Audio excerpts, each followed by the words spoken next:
Pak Direktur DRPM, Pak Agus Muhammad Hatta, kemudian Pak Kasubdit Riset dan Publikasi Ilmiah, Pak Fadilatul Taufani, Pak Moderator, Pak Bambang Iskandriawan, dan Bapak Ibu semua yang sudah setia dan sangat rajin ya untuk mengikuti latihan kepemimpinan dan manajemen riset LKMR 2021 hari ini. Sebagaimana yang kita ketahui bahwa LKMR kita hari ini pada sesi ini adalah sesi terakhir kita ya, sesi ke-11. Alhamdulillah kita sudah menjalani 11 pertemuan dimulai pada hari Jumat tanggal 29 Oktober 2021.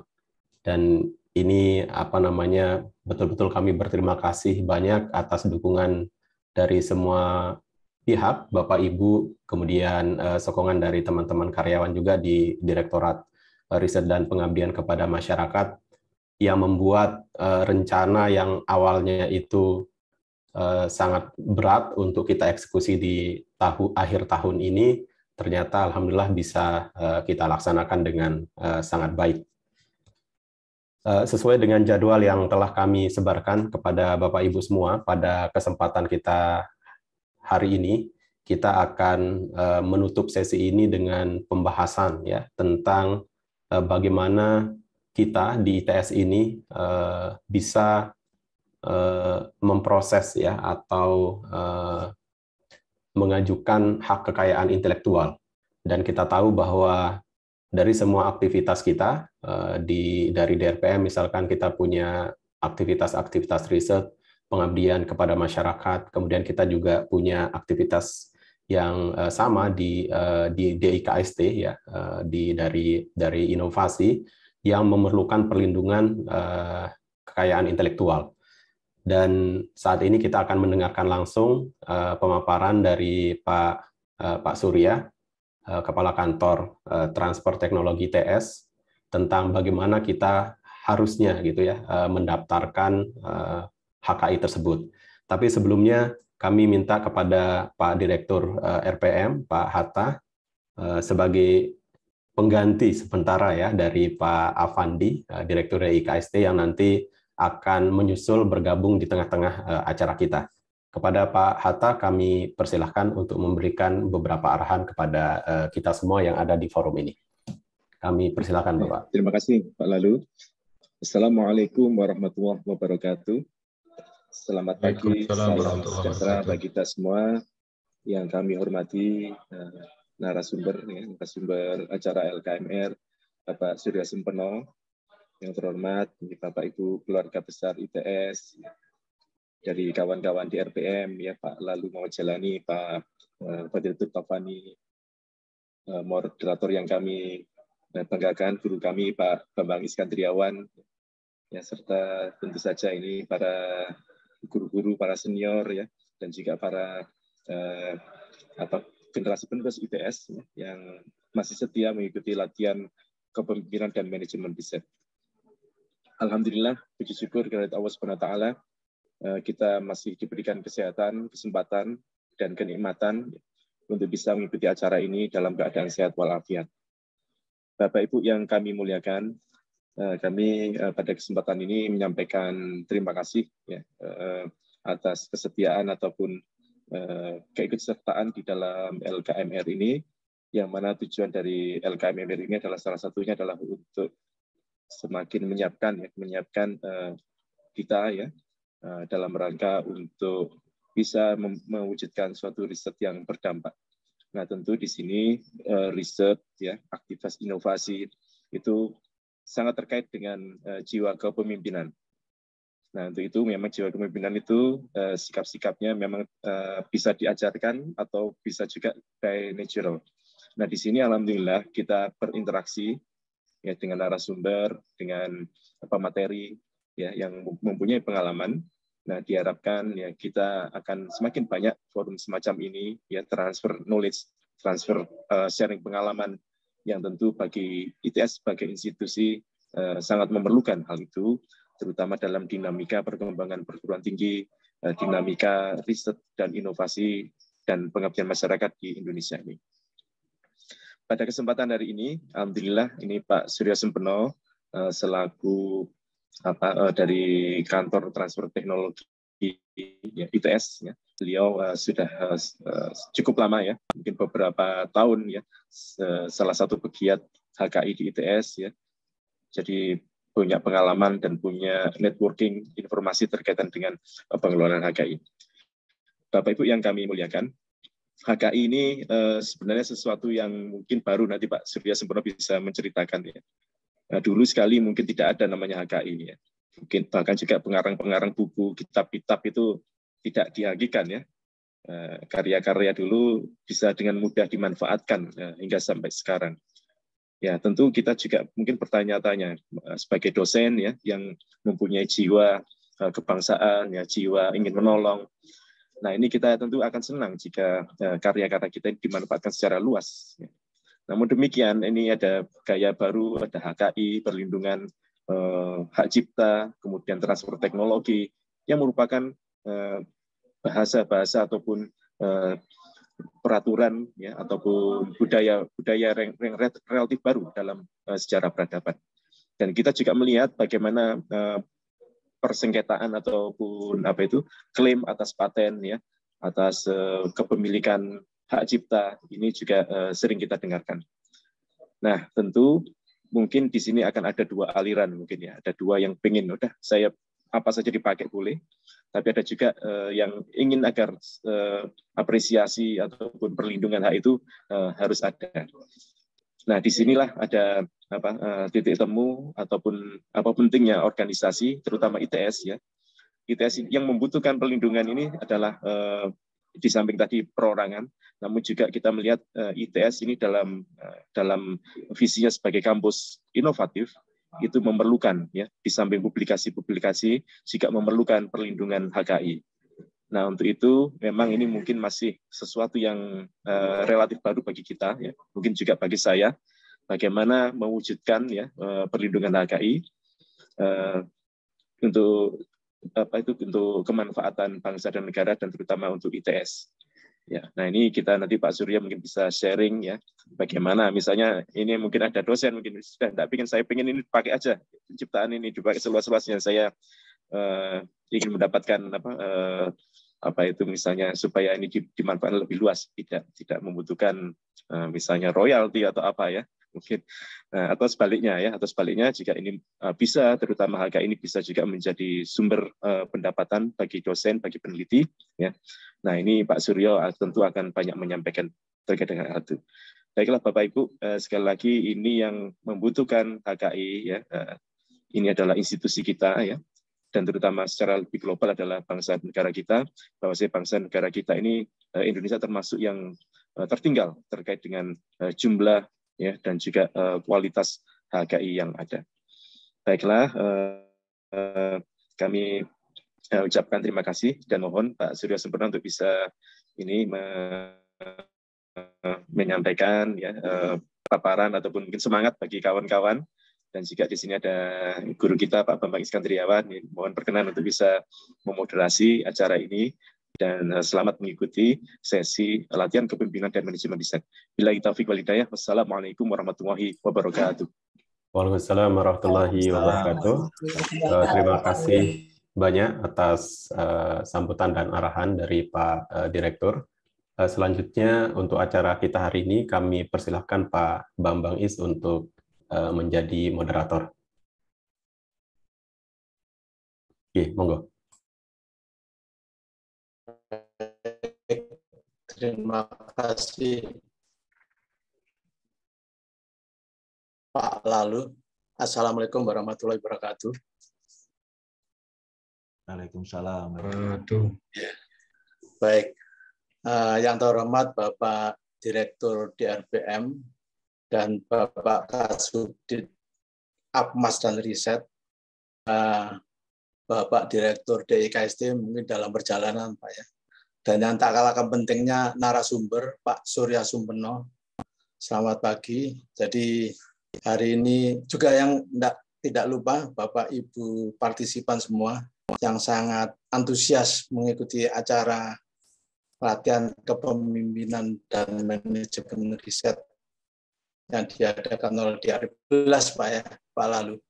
Hitungan saya ke-13 Pak, sungguh saya salah ngitung.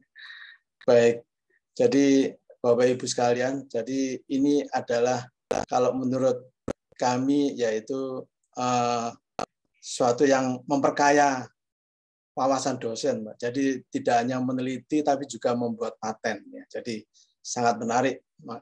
Sebelumnya kami sampaikan kurikulum vitae dari Pak Surya Sumpeno.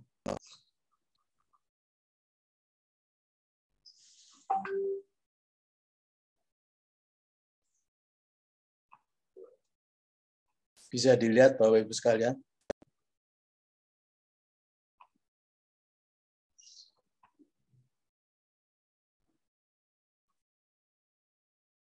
Baik, jadi Pak Surya Sumpeno adalah sehari-harinya adalah Kepala Transfer Teknologi ITS. Jadi beliau sehari-hari mengurusi pengurusan paten dan desain industri atau HKI, dosen-dosen ITS, dan beliau masih muda Bapak Ibu sekalian, jadi dilahirkan di Surabaya dan termasuk muda ya. Jadi dan kemudian jabatannya selain mengajar juga senior manager dari kantor transfer teknologi. Kemudian beliau tinggal di Surabaya dan telah menduduki beberapa jabatan struktural. Jadi lumayan banyak jam terbang beliau, utamanya dalam pengurusan HKI. Dan pendidikan ini surprise Pak Surya Sumpeno. Saya baru tahu beliau ini lulusan ITS S3-nya ya. Jadi secara nggak langsung menunjukkan bahwa ITS sudah mendunia, ya. Lulusannya sudah berkiprah di riset internasional. Ya. Kemudian pengajaran, jadi Pak Surya Sumpeno ini selain mengajar S1, S2, juga S3. Ya, jadi banyak sekali mata kuliah yang diajar beliau. Kemudian keanggotaan profesi, kita lihat di sini ada 6, mulai dari IEEE sampai Apticom. Mungkin nanti bisa dijelaskan sepintas mungkin. Dan ini juga tidak meragukan, jadi Scopus beliau sudah indeks 7, jadi sudah lumayan tinggi ya. Jadi kemudian artikel ilmiah banyak sekali, jadi bisa kita lihat di sini lebih dari 20 kalau nggak salah tadi ya. Nah kemudian penelitian yang telah dilaksanakan ini pasti lebih dari ini ya. Ini hanya di mulai 2013, jadi tentunya lebih banyak, mulai dari LPDP sampai Kemendikbudristek. Kayaknya yang lokal nggak ada ini. Baik, demikian kurikulum vitae dari Pak Surya Sumpeno. Waktu dan tempat kami persilakan Pak Surya Sumpeno untuk menyampaikan materinya. Monggo. Baik, terima kasih. Assalamualaikum warahmatullahi wabarakatuh. Selamat pagi. Salam sehat untuk kita semua. Saya senang sekali bisa bertemu di ruang virtual ini dengan Bapak Ibu semua. Alhamdulillah, semoga semua dalam keadaan sehat. Ini kebetulan nanti ini mungkin bisa diperkenalkan ya, tapi saya sekarang bersama-sama dengan beberapa staf dari TTO. Bisa dilihat di videonya itu, ada yang gambarnya background itu sama dengan gambar saya. Nah, itu staf kami.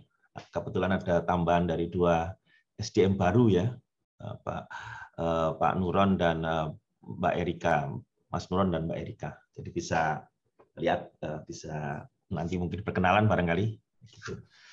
Ini baru, jadi masih berapa bulan ya, masih ada pelatihan dari SDMO. Terima kasih pada Pak Lalu, Pak Direktur Pak Hatta, Pak Taufani yang sudah memberi kesempatan pada kami untuk menyampaikan judul utamanya kan layanan HKI ya, layanan HKI.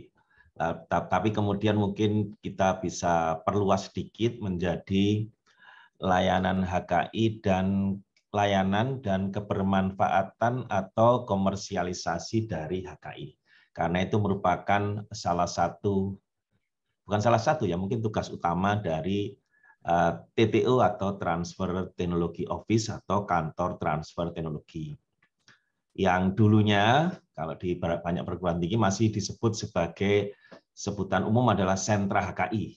Nah, tapi karena namanya bukan lagi sentra HKI tapi TTO, itu kan Transfer Technology Office, kantor transfer teknologi. Jadi tugasnya tidak lagi hanya memelihara atau manajemen HKI, tetapi juga mengupayakan kebermanfaatan dari HKI. Kira-kira begitu cara berpikirnya. Baik, saya izin share dulu. Share screen ya.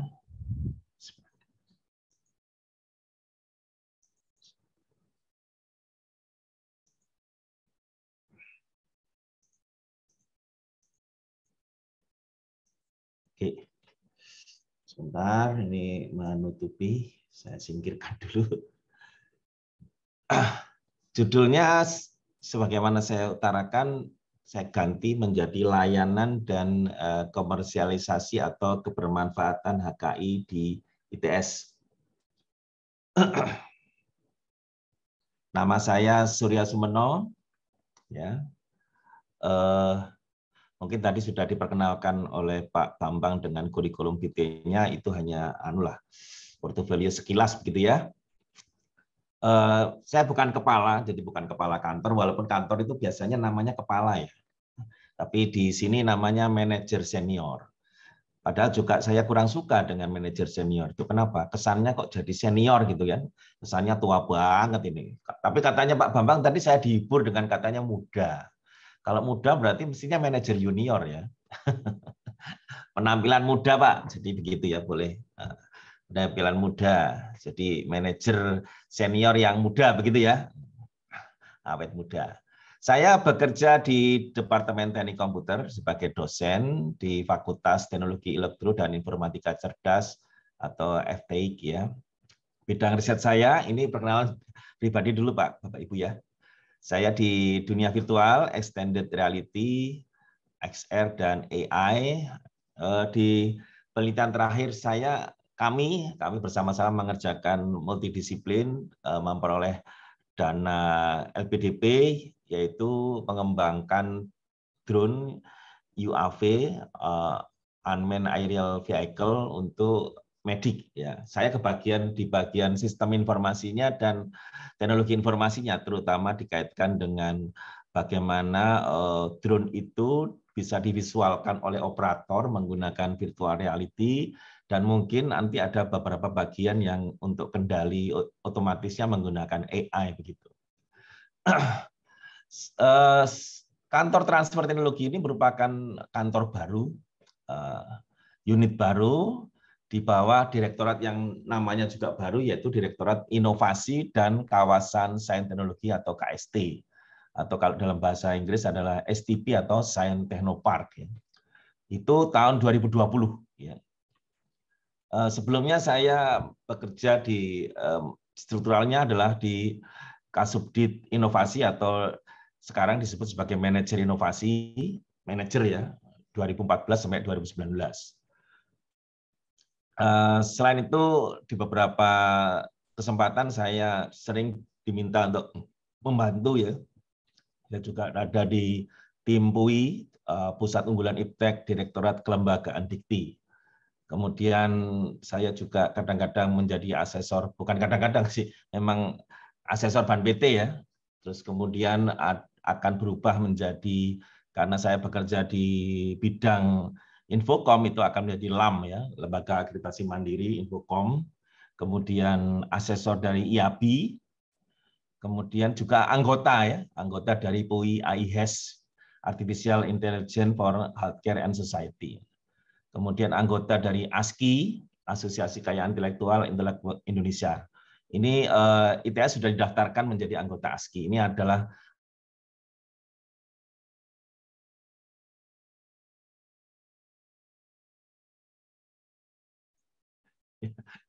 Saya di-mute ini. Tentu saja selain itu adalah anggota profesional ya, Bapak Ibu sekalian. Begitu pengantar perkenalan diri saya. Nah, agendanya sudah perkenalan diri, lalu kemudian ada beberapa bagian yang saya akan bawakan nanti, yaitu bagaimana ITS dan inovasi, yaitu terkait dengan kebermanfaatan atau komersialisasi, kemudian sekilas mengenai bagaimana pipeline atau jalur produksi, jalur bisa menghasilkan, bisa memproses riset dan inovasi itu menuju kebermanfaatan di masyarakat atau industri. Kemudian bagaimana peran KST dalam soal ini di direktorat kami, kalau peran DRPN Pak DRPN yang menjelaskan, kami sekedar memposisikan bagaimana TTO itu di dalam DI KST itu berperan dalam komersialisasi. Jadi ada layanan di dalamnya, kemudian bagaimana HKI dan komersialisasinya.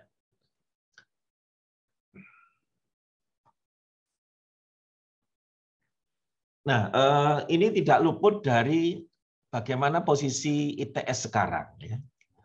Tahun 2016 itu ITS menjadi universitas riset atau research university. Kemudian tahun 2025 diharapkan menjadi research and innovative university. Kemudian tahun 2035 menjadi technopreneurial university atau universitas kewirausahaan gitu kalau dalam bahasa Indonesia.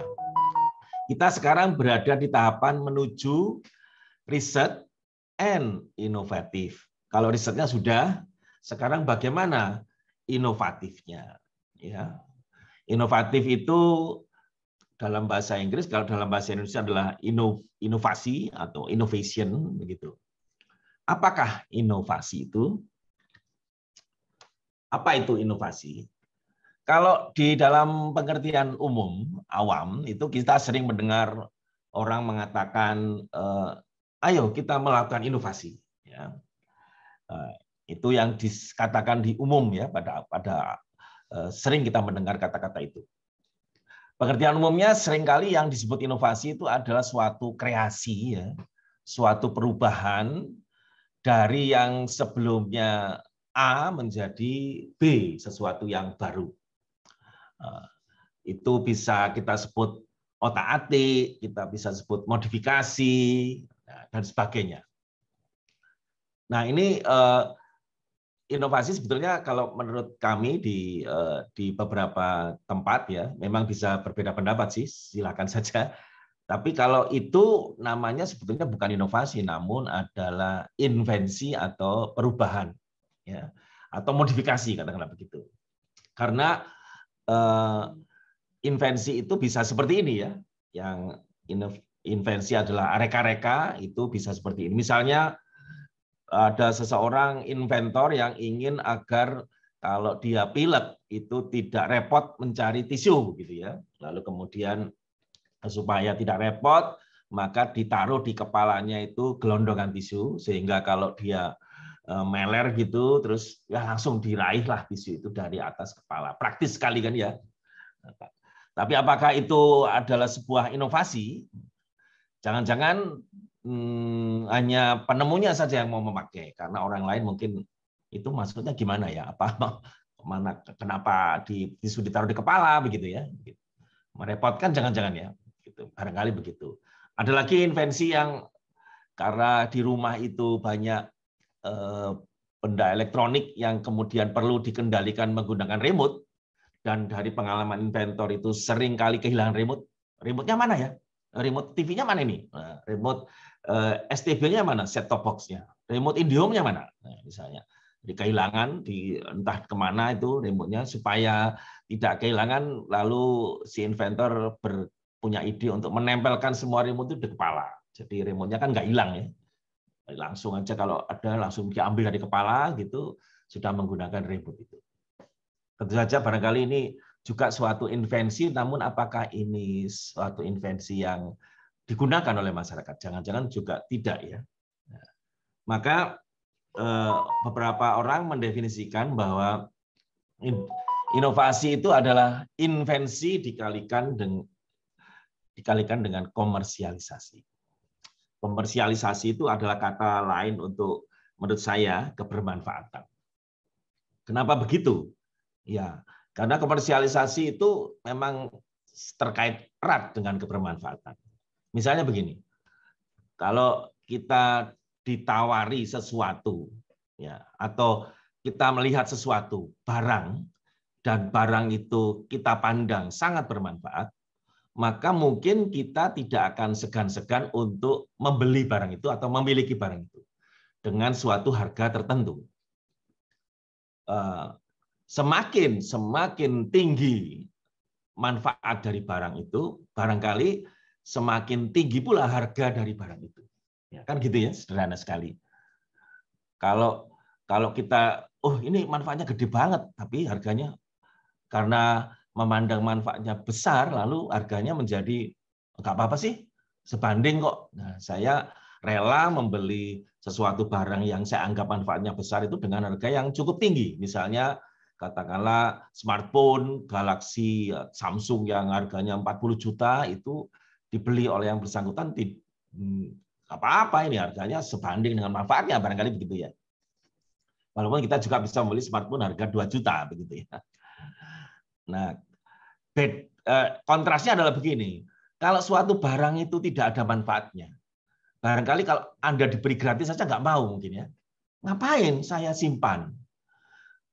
Ekstrimnya lagi, kalau ada suatu barang yang ketika Anda diberi, kemudian bahkan diberi uang untuk supaya ini saya kasih uang supaya ambillah barang ini, tapi Anda tetap tidak mau, itu kan berarti ini manfaatnya sangat meragukan ini, karena dikasih gratis tidak mau, bahkan diberi uang untuk memiliki barang itu juga tidak mau. Jangan-jangan ini malah sangat tidak bermanfaat gitu ya. Nah, jadi itu adalah sederhana sekali bahwa ternyata kebermanfaatan itu bisa sangat erat dengan komersialisasi gitu. Ada orang yang mengatakan, Jeff Nicholson dari 3M itu, riset itu adalah transformasi dari uang ke pengetahuan. Maksudnya gimana? Jadi ide itu belum tentu bisa dibuktikan, dikerjakan gitu.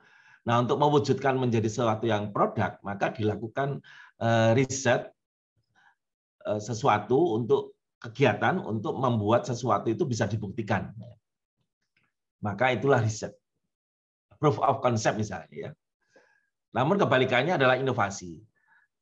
Bagaimana supaya pengetahuan yang ada itu bisa menjadi uang, ya. Menjadi uang atau bisa menjadi sesuatu yang bermanfaat. Itu adalah inovasi. Nah, HKI yang kita biasa sekarang di manajemen atau di eksplorasi di ITS itu ada 4, yaitu paten, atau paten ini kita sebut kadang-kadang paten lengkap, tapi ini paten biasa, paten lah ya, paten. Namun ada versi yang lebih sederhana namanya paten sederhana. Jadi kalau paten biasa ini sebetulnya paten lengkap ya. Kalau yang paten sederhana lebih sederhana dari paten. Kemudian desain industri, lalu hak cipta dan merek dagang. Sebuah produk itu misalnya katakanlah smartphone ya, ataupun produk katakanlah kapal ya, atau perahu boat ya, boat, atau mobil terlalu kompleks sebetulnya, tapi nggak apa-apa. Itu kan ada barangnya, yaitu produknya yang tangible. Namun ada yang di dalam dari barang itu yang tidak terlihat, yang intangible. Misalnya kalau produk berupa mobil otonomus atau drone otonomus itu drone yang dapat dikendalikan, dapat terbang secara otomatis. Nah, bagaimana dia dapat terbang secara otomatis itu melalui software. Software itu bentuknya bisa saja bentuknya bisa berupa algoritma atau kode, tetapi metode pengendaliannya bagaimana? Nah, itu adalah sesuatu yang sifatnya intangible. Ya. Oke, bagaimana hubungan antara, sebentar ini disingkirkan aja, antara suatu inovasi, suatu riset, inovasi, dan kebermanfaatan di masyarakat. Ambil contoh sebagai perguruan tinggi, kita punya PUSLID, pusat riset, pusat penelitian, pusat-pusat begitu, yang biasanya didefinisikan bahwa pusat ini adalah berkumpulnya orang-orang yang punya minat dalam satu bidang tertentu. Ya. Mereka berkumpul lalu bekerja sama untuk menawarkan suatu misalnya keunggulan riset tertentu. Ya, saya mampu melakukan A begitu ya, mampu melakukan A yang dengan baik atau dengan suatu kompetensi tertentu. Yang mampu melakukan A, B, dan C ini berkumpul dalam suatu pusat riset dan bersama-sama mereka mengembangkan suatu keahlian dari situ, dan kemudian keahlian itu dicoba ditawarkan ke masyarakat untuk siapa tahu bisa digunakan. Tapi ada juga yang disebut dengan PUI, ya, PUI ini pusat unggulan iptek. Kalau PUSLID ini tidak harus unggul karena tidak ada kewajiban mengunggulkan diri. Namun kalau PUI ini ada suatu KPI minimum yang harus dipenuhi agar dia disebut sebagai pusat unggulan. Kalau dalam bahasa Inggris adalah Center of Excellence. Jadi ada sifat excellensinya, ada sifat unggulannya. Unggulannya itu bersifat nasional dan sedemikian rupa sehingga bila dia unggul di sebuah nation, itu dia juga mungkin akan memperoleh rekognisi dari internasional. Misalnya begitu ya. PUSLID, PUI, dan sebagainya itu adalah riset. Nah begini, riset tidak bisa dipakai langsung kadang-kadang di masyarakat atau di industri begitu ya. Kalau kita bayangkan misalnya analoginya adalah kalau perguruan tinggi atau entitas yang besar ini adalah sebuah restoran begitu. Restoran itu kan ada orang yang datang untuk makan di restoran itu, dihidangkan makanannya lalu dimakan di tempat atau mungkin di take away ya, diambil untuk dibungkus dibawa pulang, dimakan di rumah misalnya atau dimakan di jalan gitu. Kalau dibayangkan itu entitas besar adalah rumah makan atau restoran, maka PUSLID atau PUI itu adalah kokinya. Ya. Kokinya itu dia yang meramu, menyajikan suatu masakan tertentu, namun ketika di-delivery ke masyarakat, ke orang umum, dia perlu disajikan dalam piring yang representatif. Kalau di take away itu dia perlu dibungkus dalam kemasan yang siap untuk dibawa. Apabila dia makanan hangat itu dia perlu dikemas demikian rupa sehingga kehangatannya tetap terjaga dan sebagainya. Maka itu adalah ranah dari yang disebut sebagai inovasi. Jadi ide atau gagasan yang kemudian dikemas dalam suatu produk yang kemudian produk itu siap untuk digunakan di masyarakat, itu adalah suatu bentuk yang seolah-olah dianalogikan sebagai makanan yang siap saji, siap dibawa, siap dimakan, dikonsumsi oleh masyarakat atau pengunjung dari restoran tersebut. Dan disitulah peran dari yang disebut dengan sebagai STP. Jadi STP itu menghilirkan, mengemas demikian rupa sehingga produk itu dapat dimanfaatkan oleh industri atau masyarakat. Dan bila itu dilakukan secara terus-menerus, continue, maka dan misalnya di situ ada karakteristik bahwa dia unggul secara nasional dan memperoleh rekognisi internasional, suatu saat barangkali dia akan menjadikan suatu global competitiveness. Jadi kompetisi bernilai yang global gitu ya. Yang itu akan membawa nama baik universitas, institusi, kemudian merupakan daya ungkit dari sebuah nation atau suatu bangsa. Di situ ada inovasi dan bisa kita kaitkan dengan yang disebut sebagai teknologi readiness. Jadi kita sebagai, kalau kita lihat bangsa-bangsa maju, negara-negara maju itu adalah bangsa-bangsa penguasa teknologi, bangsa-bangsa yang mengembangkan inovasinya. Nah, tidak hanya itu, barangkali tidak hanya pusat penelitian, karena pusat penelitian tidak bisa berdiri sendiri, UI juga tidak bisa berdiri sendiri, karena UI perlu sumber daya itu bisa berasal dari lab, bisa berasal dari fakultas, dari prodi, dan sebagainya. Kalau dalam KST itu, semua itu bisa melebur menjadi satu, sebuah melting pot, sehingga sifat alamiah dari sebuah KST itu sebetulnya adalah lintas ilmu multidisiplin. Karena sebuah produk dalam kenyataannya itu tidak dapat dikerjakan oleh hanya dari satu bidang. Ya. Misalnya, taruhlah kita mau membuat motor boat atau drone ya, drone kebetulan yang saya riset adalah drone medik, drone terbang. Terbangnya tentu saja perlu baling-baling, perlu mekanik. Tetapi karena dia motor listrik mungkin perlu elektrik. Kemudian kendalinya ada software di dalamnya. Lalu drone itu sendiri harus berupa sebuah pesawat yang memerlukan desain tertentu. Nah, lalu kemudian untuk mengangkut, misalnya drone UAV medik itu dipakai untuk mengangkut vaksin. Vaksinnya harus dijaga pada temperatur tertentu. Mungkin saya perlu bagasi atau payload baggage yang punya sifat material tertentu, maka dari teknik material dan sebagainya. Sehingga ternyata tidak bisa kalau sebuah produk itu hanya dikerjakan oleh satu bidang ilmu, namun itu adalah sifat multidisiplin yang di dalamnya seperti sebuah melting pot. Maka menurut hemat saya, kita sebagai dosen itu perlu mengembangkan kerjasama, kolaborasi, dan kemudian menaruh apresiasi terhadap bidang ilmu yang berbeda-beda, dan mindset itu perlu kita tularkan kepada para generasi penerus, pada mahasiswa-mahasiswa kita. Oke, nah ini pipeline generatornya, tadi sudah saya terangkan.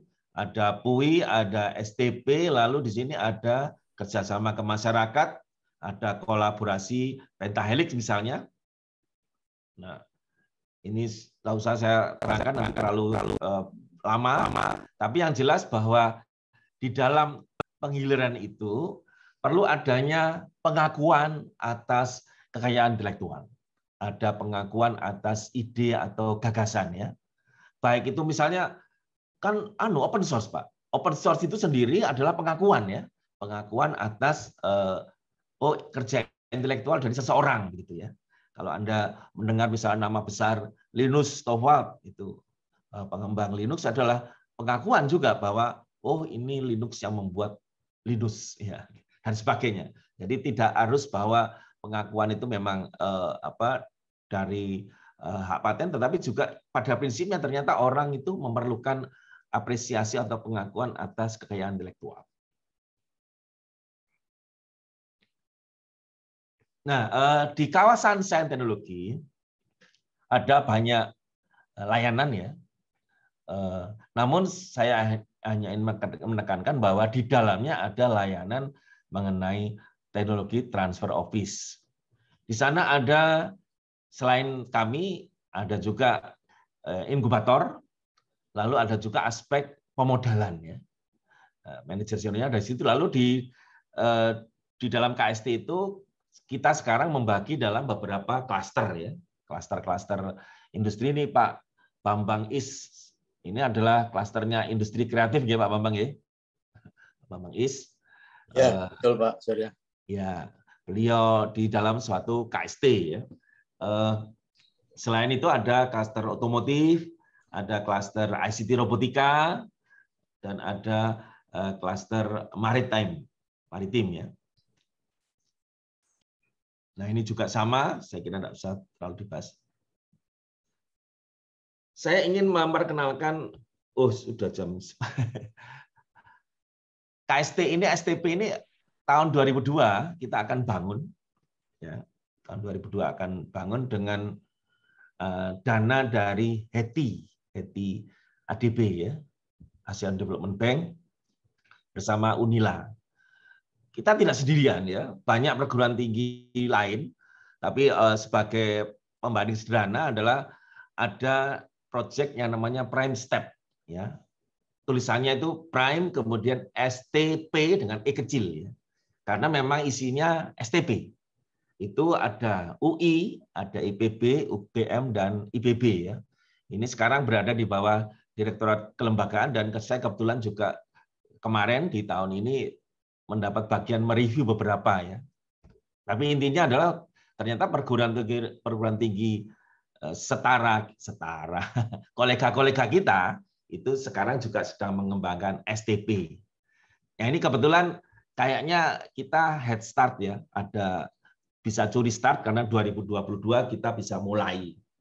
Maka saya memperkenalkan ini dengan harapan bahwa Bapak Ibu sekalian yang ada di sini itu ikut berpartisipasi dalam pengembangan STP ini. Karena ini proyek kita bersama, dananya besar, dan jangan lupa ini adalah dana pinjaman. Jangan sampai dana pinjaman ini yang dipercayakan oleh rakyat Indonesia kepada kita, itu tidak dimanfaatkan dengan sebaik-baiknya. Nah, KST ini ada Pak Direktur, Pak Fandi, ada Pak Dodot di wakil direkturnya. Pak Dodot ini nama selebriti untuk Trio Sambodo. Kemudian saya, ada Pak Baroto sebagai inkubator inovatif, ada Pak Maksus, ada Pak Tri Ahmadi di manajer ICT, manajer maritim, klaster maritim, ada Pak Bambang Sudarmanta, manajer otomotif Innovation Center, ada manajer ICT robotika Pak Edo Indroyono, kemudian ada manajer Creative Design Center Pak Agus Windarto.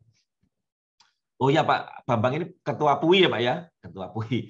Ketua PUI-nya kebetulan PUI dan STP kita itu selaras kebetulan ya, satu line ya, satu line. Nah itu sangat membantu barangkali.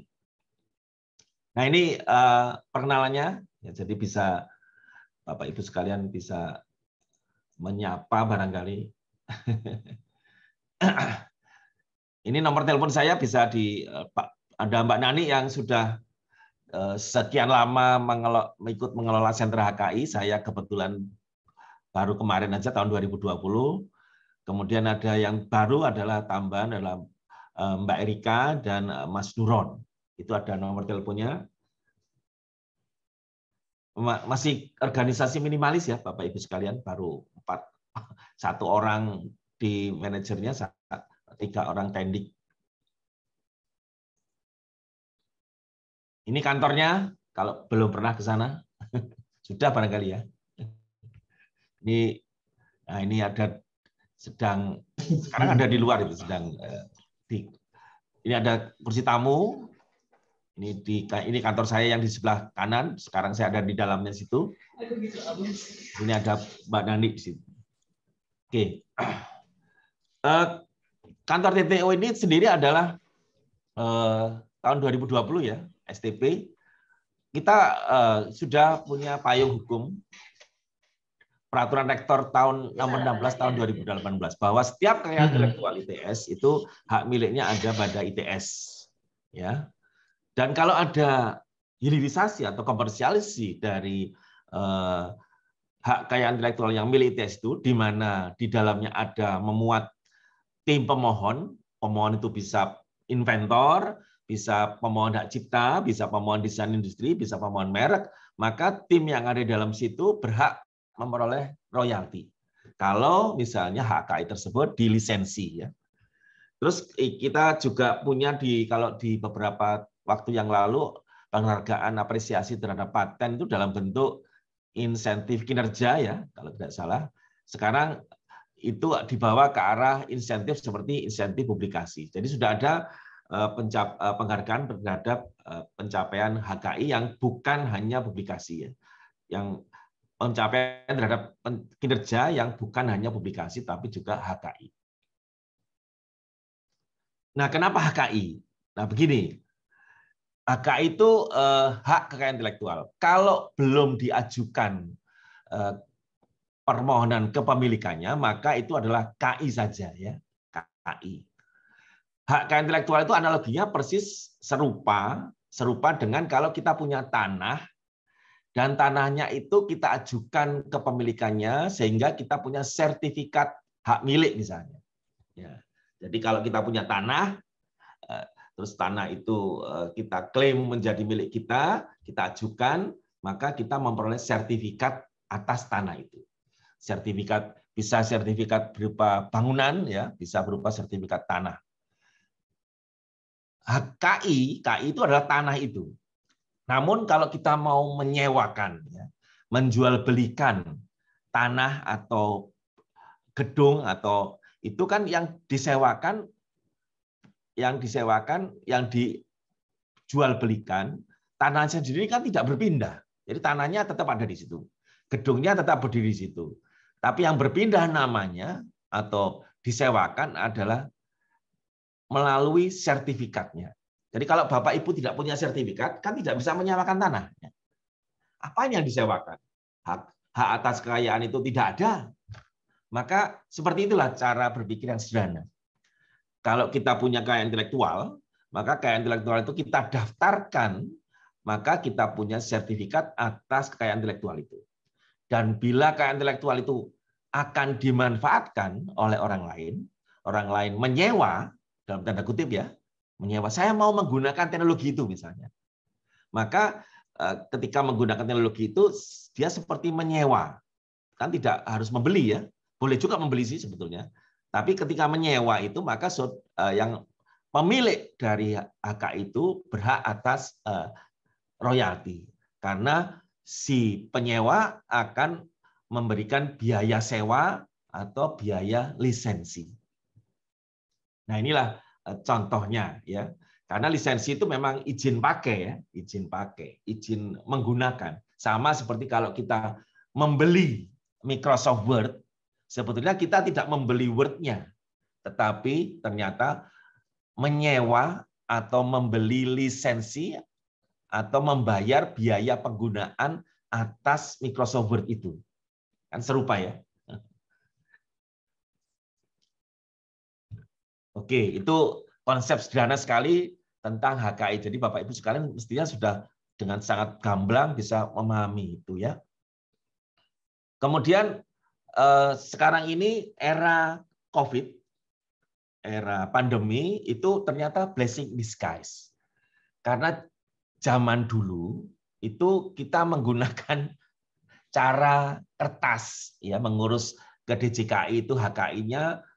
Zaman dulu konon ceritanya kalau mau mengajukan itu kita harus pergi ke Jakarta membawa berkopor gitu yang isinya banyak dokumen, lalu di sana diurus di kantor DJKI di Kemenkumham sana, kemudian barulah bisa dilanjut menjadi sertifikat.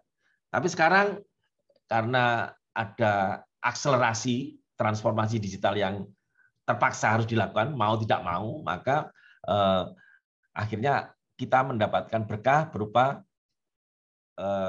akselerasi berupa transformasi digital. Nah, saat ini sudah dikembangkan, baru tahun ini sih, baru tahun 2020 kami mencoba mendraft, mendesain, kemudian 2021 di-deploy, namun ternyata banyak ditemukan kekurangan di aplikasi ini, ya. Sehingga mungkin belum bisa secara full fiturnya dapat digunakan dengan memuaskan. Masih sangat perlu pengembangan. Tapi yang jelas adalah bahwa kita ingin Pak, punya database HKI. Waktunya 8 menit, Pak. Waduh, banyak sekali. Nah, ini HKI, ya. HKI, Bapak Ibu sekalian bisa masuk ke situ. Kemudian di posisi sekarang, makanya saya bilang transformasi digital itu mempercepat karena sekarang Bapak Ibu sekalian, kita bukan menikmati, kami bekerja dengan lebih keras supaya pencapaian HKI-nya lebih besar. Alhamdulillah teman-teman Pak Bambang ini sangat membantu kami karena desain industri sekarang memperoleh banyak. Terima kasih ya kepada Bapak Ibu sekalian yang dulunya ini saya pencapaiannya apa nih? Kemudian dengan desain industri ternyata besar gitu ya. Kemudian hak cipta dari teman-teman juga bisa besar. Oke. Kami punya buku tamu, jadi Bapak Ibu sekalian yang berkunjung di sini pasti mengisi buku tamu. Kemudian kami punya penyimpanan storage dalam Google Drive, ya, yang isinya macam-macam itu, termasuk dokumen dan tentu saja sertifikat yang sudah dikeluarkan oleh DJKI, kami simpan di situ. Kemudian komunikasinya melalui kekayaan intelektual ITS gmail.com ya, Bapak Ibu sekalian. Kenapa pakai ini? Karena kalau Gmail itu search-nya mudah. Kalau pakai yang lain agak sulit. Jadi kalau search apa gitu, wah ini gimana caranya ya. Terus kemudian cukup cepat kinerjanya. Sistem informasi di JKI itu Bapak Ibu sekalian ada loket virtual, ada HKI Cipta, paten, desain industri, merek dagang, dan PDKI. Kalau untuk HKI dan loket virtual itu adalah bagian kami. Kami yang mengurus. Bapak Ibu sekalian tapi bisa memanfaatkan PDKI untuk memperoleh informasi pangkalan data kekayaan intelektual dari misalnya status Bapak Ibu sekalian. Walaupun mungkin webnya kadang-kadang tidak update ya, tapi bisa mencari di situ. Nah, peran HKI selain untuk yang tadi komersial, untuk ITS juga perlu ya, karena ternyata ada IQ 5 ya. IQ 5 itu adalah hasil kerja dosen yang digunakan oleh masyarakat atau mendapat rekognisi internasional. Lumayan ya, kemarin Pak Alu ya, lumayan dapat 1 miliar itu, tak tahu tapi kemana ya. Ini kerja bersama ini, kerja bersama. Ini indikator kinerja, saya cukupkan. Nah ini komersialisasi ataukah harus dikomersialkan? Enggak, beberapa orang tidak mengkomersialkan. Maksudnya tidak memetik manfaat finansial ya, tapi bukan berarti tidak bermanfaat. Itu ada Dr. Salk yang menemukan vaksin polio, ada Niels Bohr yang menemukan 3-point seatbelt. Volvo itu tidak memetik finansial dari ini. Padahal kalau mau dia lumayan sudah kaya itu ya. Tapi ternyata beliau lebih memilih untuk ya sudah dibuka saja untuk kebermanfaatan. Gitu ya. Ini kalau ini yang baru saja ya. Mungkin Bapak Ibu sudah kenal yaitu Sarah Gilbert. Ini AstraZeneca itu punya paten, tetapi patennya juga tidak dipungut oleh dia. Jadi jasanya besar sekali ya Bapak Ibu sekalian.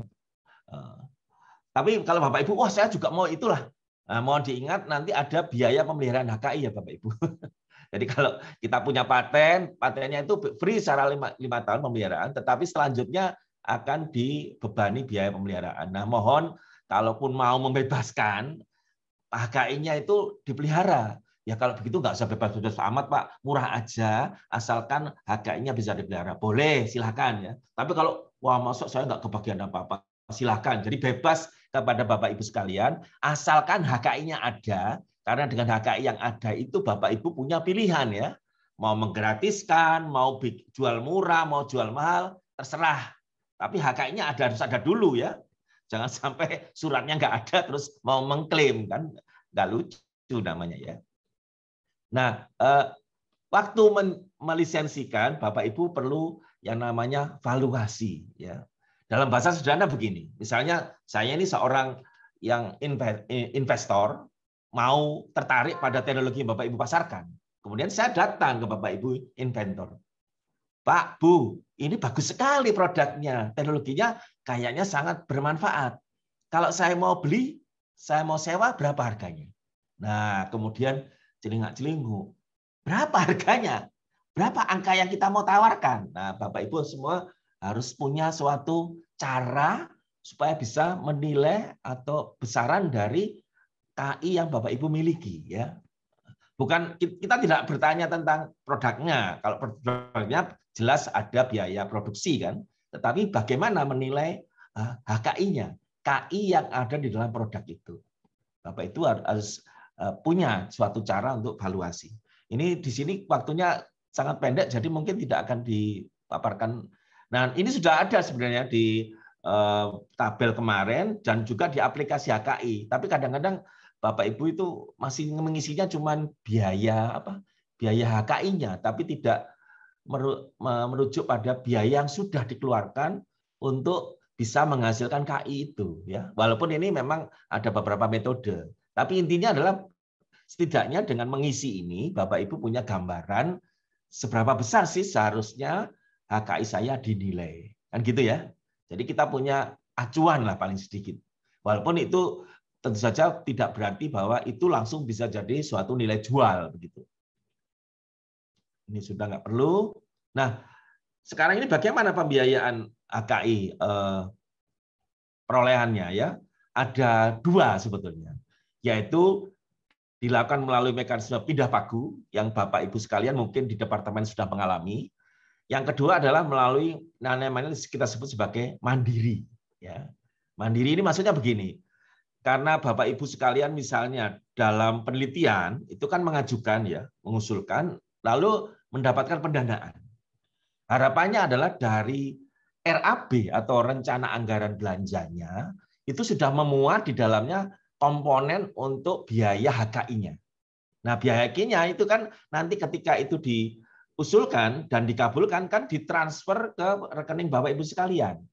Nah, itu kita anggap sebagai biaya mandiri karena uangnya sudah ada di Bapak Ibu sekalian, maka Bapak Ibu sekalian bisa mempertanggungjawabkan pengeluaran biaya HKI itu di laporan nanti, di laporan progres atau di laporan akhir, di SPJ-kan, dan itu bisa menjadi biaya dari HKI yang kita proses, kita bantu untuk proses. Nah, saat ini selain dulu ada namanya titip Pak, Bapak Ibu sekalian, namanya titip uang untuk daftar. Tapi karena itu ternyata tidak boleh oleh audit, maka kita pakai sekarang virtual account. Jadi kami itu tidak sama sekali tidak memungut biaya ya Bapak Ibu sekalian. Jadi sebenarnya yang dititipkan itu biaya ya dari DJKI sana, tarif pokok. Jadi tidak ada memungut biaya kami. Nah, sekarang ini dimungkinkan nantinya Bapak Ibu akan mendapatkan dari kami informasi berupa kode billing yang bisa langsung dibayar ke DJKI, tidak lagi melalui VA. VA masih kami pakai karena ada beberapa kode billing yang usianya sangat pendek, terutama terkait dengan hak cipta. Kalau paten sama merek dagang dan sebagainya itu usia kode billingnya agak panjang, bisa seminggu. Ya. Tapi harapannya ketika Bapak Ibu menerima kode billing dari kami, itu segera dibayar. Karena kalau tidak dibayar, hangus. Kalau hangus, kami harus mengulang pendaftaran lagi. Ya. Jadi bekerja lagi. Sama seperti kalau Bapak Ibu beli di Topet kan ya, sudah beli, sudah milih-milih barang, kemudian dimasukkan ke shopping cart, ditinggal. Kan hangus itu nanti. Hangus nanti, loh kok belanjaan saya gosong, hilang. Ya nanti kan milih-milih lagi ya, masuk lagi. Belum tentu juga itu nanti ada ya, begitu kalau di Topet sih. Tapi intinya adalah kalau itu hangus kan kita mengulang lagi prosesnya dari awal, gitu ya kira-kira. Nah ini pembiayaan mandiri ada, saya contohkan di sini ada RAB, di situ ada beberapa pos, termasuk di dalamnya adalah biaya HKI. Ini biasanya ditagihkan di luaran wajib atau luaran tambahan. Ini virtual account-nya sudah ada, saya contohkan ini 2411 baru saja. Ini saya lupa namanya, saya tidak pakai nama ya. Di sini ada, ini bisa ditransfer ke situ, lalu kami yang memproses kemudian. Jadi tidak pakai biaya sama sekali ini, hanya titip bayar ya, seolah-olah titip bayar. Nah, ini kalau pindah pagu unit, biasanya sekarang ini adalah departemen mengajukan beberapa sekaligus, kemudian kami juga memproses sekaligus. Jadi paketan gitu, ada 4 HKI, 4 hak cipta, berapa desain itu langsung dikirimkan kami proses kemudian. Ini kalau bayar pakai DJKI, kebetulan ini Anda Bapak Ibu lihat bisa 05 sampai 12, berarti 7 hari ya. 7 hari. Kalau hak cipta pendek, kalau tidak salah ada yang cuma 2 hari atau 1 hari. Nah, itu yang perlu VA supaya kami segera bisa memproses. Kalau diserahkan kepada pemohon kadang-kadang kelewatan itu nanti soalnya. Nah, selain itu juga kami menyediakan fasilitasi bila Bapak Ibu ingin mengadakan acara, karena kan program departemen bisa nih, program fakultas juga bisa, atau program puslit juga bisa. Kami kadang ditanya, Pak ini untuk narasumber yang cocok untuk ini siapa ke DJKI. Kami bisa memfasilitasi, menanyakan via surat resmi. Kadang-kadang ini memang campuran ya antara tak resmi dan resmi, tapi permohonannya kami ajukan secara resmi, kemudian mereka akan membalas. Nah, kira-kira begitu. Nanti tanggal 2 Desember akan ada acara ini ya. Bapak Ibu sekalian mungkin bisa hadir untuk ini terkait dengan software, karena yang mengajukan teman-teman di Fakultas FTI ya, terkait dengan software. Tapi tidak hanya software sih, silakan. Nah, ini komersialisasinya adalah kami sudah beberapa kali mengadakan pertemuan. Salah satu memang Pindad, ini contoh ya, contoh saja. Terus Gakeslab, ini adalah dari ASPAKI, ini Asosiasi Produksi Alat Kesehatan Indonesia. Gakeslab itu apa ya? Gabungan alat kesehatan juga. Dan tanggal 3 dan 4 ini akan ada Health Business Gathering tahun 2021. Kami di beberapa pegiat dari Alkes sudah mengirimkan proposal usulan untuk project presentation. Masih perlu diseleksi, dari 34 yang masuk itu akan diseleksi menjadi 25. Juga ada B2B ya, Bapak Ibu sekalian. Dan ini kami ikut terlibat di dalamnya untuk mengurus, memfasilitasi.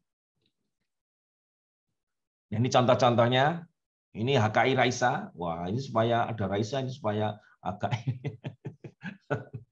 Pada Raisanya bukan Raisa itu ya. Ini HKI Raisa ada robot multifungsi, sudah dipatenkan kalau tidak salah. Paten apa desain produk? Saya lupa ini ya. Nah, ini Pak Dekan kami. Ini ada videonya, tapi karena waktunya mepet nggak usah ya. Ini kalau ITS INKA kita sudah punya, ada wajah depan kereta cepat Indonesia 2 dan kereta 3 ya. Harapannya Jakarta Surabaya, Pak Bambang tahu tidak? Pak Agus Windarto ini yang memiliki desain industrinya, sehingga kalau nanti meluncur kereta cepat ini jadi meluncur, wah itu bikinan ITS, betul. Jadi jangan ragu-ragu, itu desain ITS itu. Sudah ada desain industrinya. Kita bisa klaim. Nah, ini ada animasinya. Terus Aisto ini sudah digunakan di banyak produk, Bapak Ibu sekalian. Jadi sudah digunakan di banyak kapal. Kami sedang diminta untuk, Pak, ini kami mau bayar lisensi. Wah, ini saya bingung Mas Ian ya. Jadi mau dibayari masih bingung ini. Berapa ini lisensinya? Jadi kami masih meninjau. Terus terang kami ya Bapak Ibu sekalian, orang baru di sini. Jadi ini gimana ya? Karena perlu ada account yang bisa ditransfer, lalu kemudian ada perhitungan-perhitungan. Ini Pak Yoyo ini yang punya Aisto, sudah mau membayar royaltinya. Sudah digunakan, karena sudah digunakan. Sudah lama ini, 2017. Ini baru saja diluncurkan, Bapak Ibu sekalian mungkin sudah tahu ya, Ocean Farm ITS atau OVITS, desain produknya ini. Nah ini, namanya keramba jaring apung, sudah granted. Untuk elemen pendukungnya ada namanya desain bunk bed hotel terapung, sedang diajukan, tapi sudah ada permohonannya dan ada perlindungannya. Sedang proses. Kalau desain industri tidak terlalu lama dibandingkan dengan paten. Paten itu rata-rata kami 3 tahun, Bapak Ibu sekalian. 3 tahun ternyata menurut beberapa orang di luar negeri tergolong cukup cepat. 3 tahun itu cukup cepat. Kalau desain industri, pengalaman kami ternyata sekarang bisa kurang dari setahun. Nah, ini ada videonya, nggak usah ya. Ini peluncuran OVITS. Nah, saya kira begitu. Terima kasih atas perhatiannya. Saya sudah tunjukkan beberapa contoh bahwa ternyata kita bisa menghilirkan HKI yang kita punya itu ternyata ada benar manfaatnya bagi masyarakat. Mudah-mudahan demikian. Dan itu beberapa contoh saja. Sebenarnya ada banyak contoh yang lain, tapi tidak, karena keterbatasan waktu dan tempat tidak kami tampilkan. Terima kasih. Assalamualaikum warahmatullahi wabarakatuh. Waalaikumsalam. Terima kasih Pak Surya Sumberno. Sangat bermanfaat dan harapannya semakin berbondong-bondong Bapak Ibu dosen ITS untuk mendaftarkan temuannya, Pak. Baik, tadi sudah disampaikan tidak hanya TTO, Pak ya, tapi kebermanfaatan. Ya. Jadi menarik sekali. Jadi tadi kalau di display itu ada Cindogu, Pak. Cindogu itu useless ya. Barangnya baru tapi nggak bermanfaat. Nah ini harusnya bermanfaat. Cindogu, Pak. Dan juga menarik Pak Surya menganalogikan HKI dengan ya. Kalau nggak ada sertifikat nggak bisa disewakan. Iya. Ya, jadi harus diurus. Ya. Harus diurus. Dan juga IKU 5. Nggak bisa diapa-apakan itu kalau nggak punya suratnya kan. Main klaim aja. Geletak istilahnya, Pak. Ya. Satu lagi tadi kelupaan. Jadi Pak Surya ini sebagai reviewer PUI ya. Jadi ya. Bapak Ibu yang di Puslit atau Puskaji kalau mau menjadi PUI ini harus dekat-dekat Pak Surya ini kan yang mereview beliau ya. Jadi dan ada PUI halal, Pak. Jadi ITS saya kira lebih bagus menurut saya, Pak. Ya. Jadi bisa monggo Bapak Ibu sekalian ya.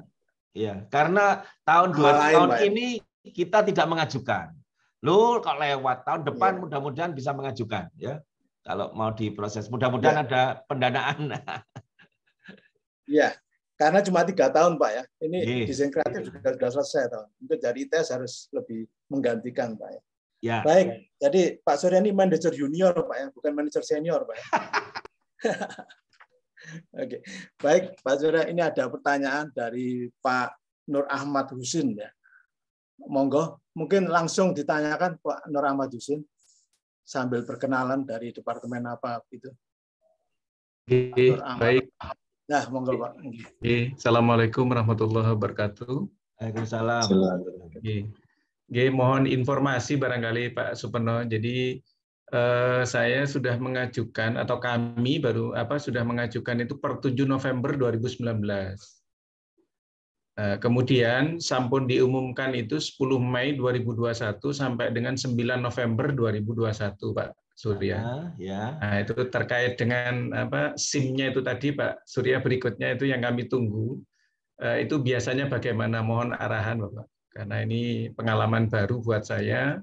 Kemudian statusnya saya cek di link kekayaan itu statusnya itu pelayanan teknis, Pak. Saya lihat statusnya itu.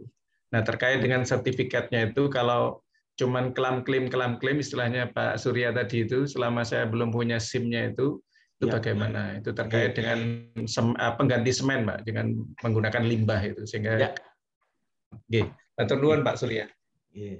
Saya jawab dulu ya. Nah, itu ada pertanyaan berikutnya, tapi saya jawab dulu yang sekarang ini.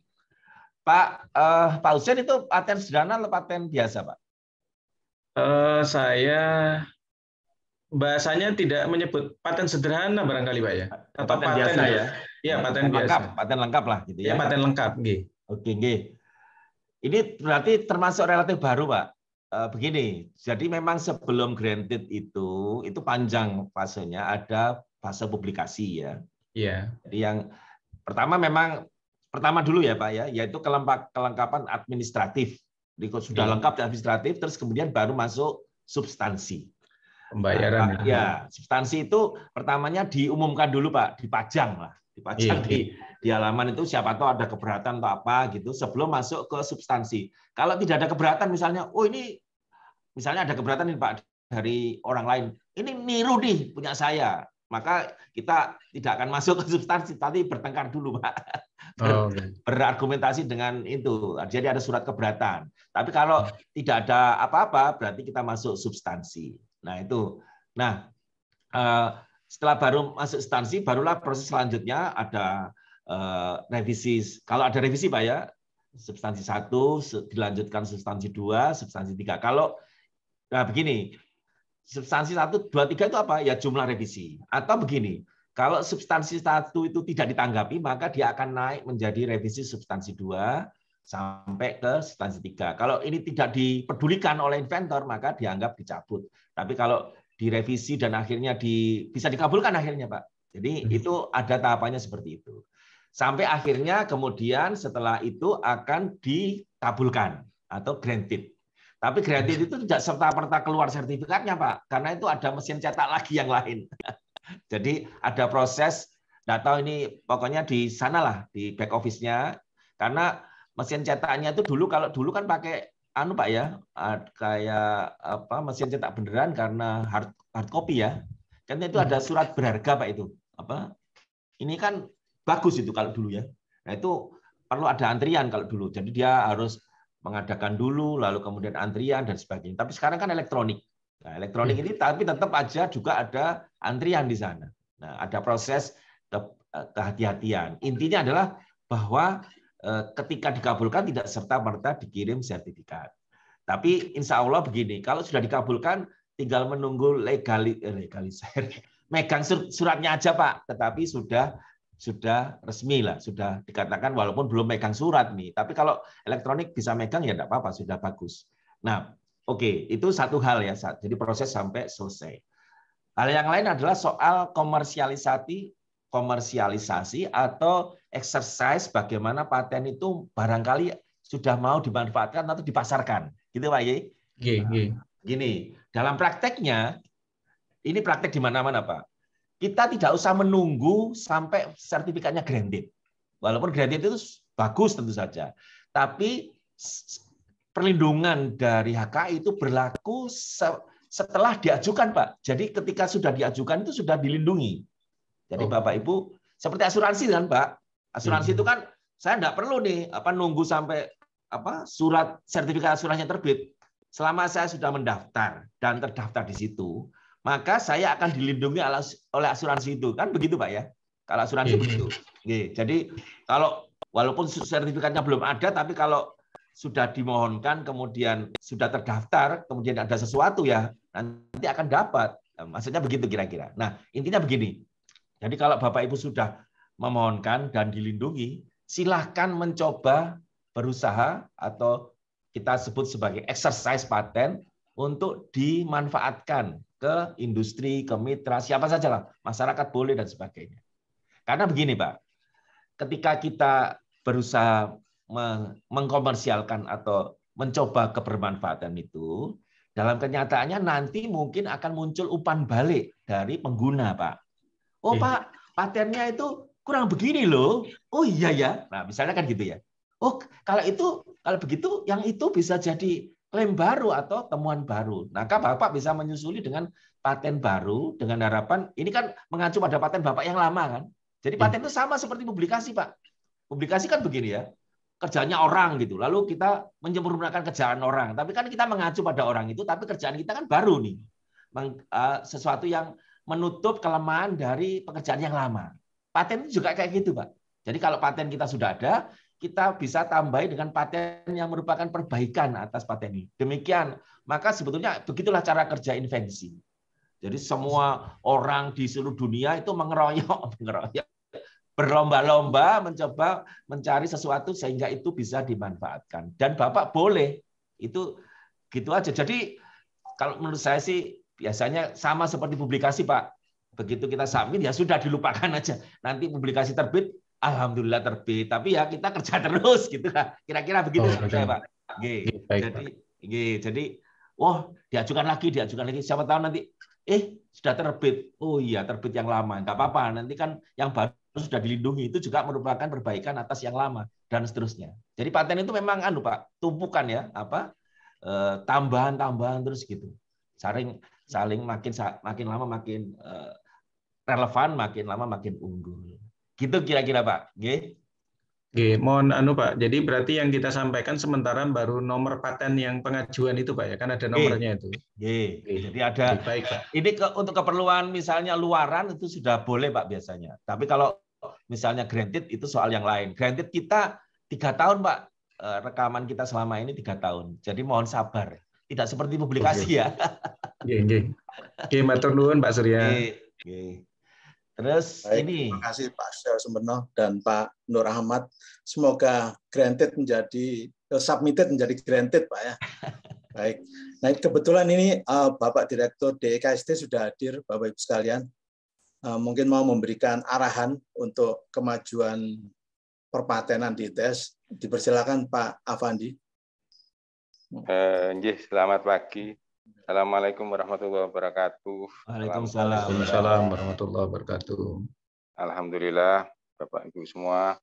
kita berkumpul di sini atas berkat rahmat Allah Subhanahu wa taala yang kasih karunia semua kesehatan.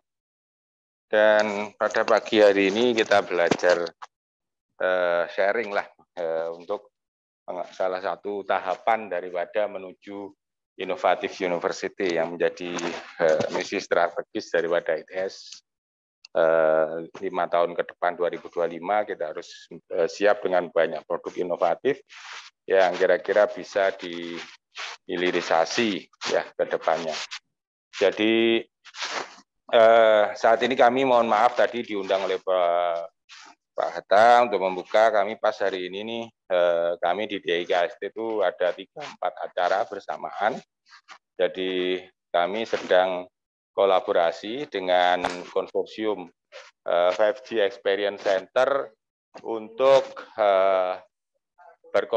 berkolaborasi menambah satu lagi anggota konsorsium dari Indonesia Research Education Network yang saat ini juga hadir 45 perguruan tinggi yang ada di robotika. Ya, kami berusaha di DIKST untuk menggait industri dan menggait juga kolaborasi dengan teman-teman perguruan tinggi, karena harapan kita adalah di 5G Experience Center ke depan adalah kita bisa kontribusi pada saat dengan teknologi yang besar itu nanti. Jadi tidak hanya jadi